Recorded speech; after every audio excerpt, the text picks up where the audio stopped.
Hello दोस्तों, देखो trigonometry के अगर आपको फॉर्मूले याद है तो ट्रिग्नोमेट्री आपकी बहुत ही आसान है। ठीक है ना। इस सवाल को आप देखो, यहाँ पे क्या है, ट्रायंगल एबीसी है जहां पे एंगल सी आपका 90 डिग्री है और ए बराबर बी दिया हुआ है। ठीक है ना।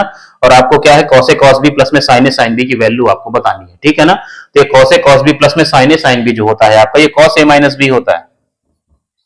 ठीक है ना, ए माइनस बी। ठीक है ना। अब ए बराबर बी है तो जब यहाँ बी की वैल्यू ए रखोगे तो कितना हो जाएगा, कॉस 0 डिग्री हो जाएगा। कॉस 0 क्या होता है आपका, 1 होता है, तो 1 आपका आंसर हो जाएगा। ठीक है ना। तो देखो, एक तो ये तरीका हो गया इसको सॉल्व करने का।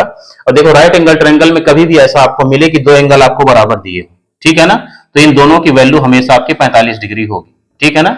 ये मतलब आपका क्या होगा, समद्विबाहु समकोण त्रिभुज बनेगा, आइसोसेलेस राइट एंगल ट्रायंगल। ठीक है ना। इधर देख लो आप, एक राइट एंगल ट्रायंगल आपने बनाया। ठीक है ना। तो ये ए हुआ, ये बी हो गया और ये सी हो गया। ठीक है ना। तो अगर ये दोनों बराबर हैं तो ये आपके 45 45 होंगे। ठीक है ना, 45 45 होंगे। तो ए और बी की वैल्यू आपकी 45 45 है। तो देखो, साइन 45 भी 1/√2 होता है, कॉस 45 भी आपका 1/√2 होता है। यहां पे मैं लिखे दे रहा हूं, देखो आपका साइन 45 ये भी आपका 1/√2 होता है। ठीक है ना। और कॉस 45 जो है आपका, ये भी 1/√2 होता है। ठीक है ना। तो आप चाहो तो इनकी वैल्यू पुट कर लो और इसको आप ऐसे सॉल्व कर लो। ठीक है ना। कई सारे तरीके हैं इस सवाल को करने का। देखो, अगर आपको फॉर्मूला भी नहीं पता है तब आप इसको ऐसे भी कर सकते हैं।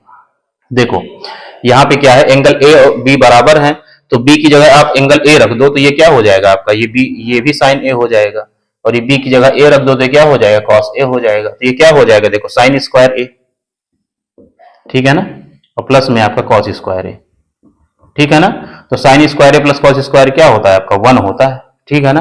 तो ए पार्ट आपका आंसर वैसे भी हो जाएगा। ठीक है ना। तो अगर ट्रिग्नोमेट्री के फॉर्मूले अगर आपको पता है, रिजल्ट्स आपको याद है, तो बहुत ही आसान है ट्रिग्नोमेट्री। ठीक।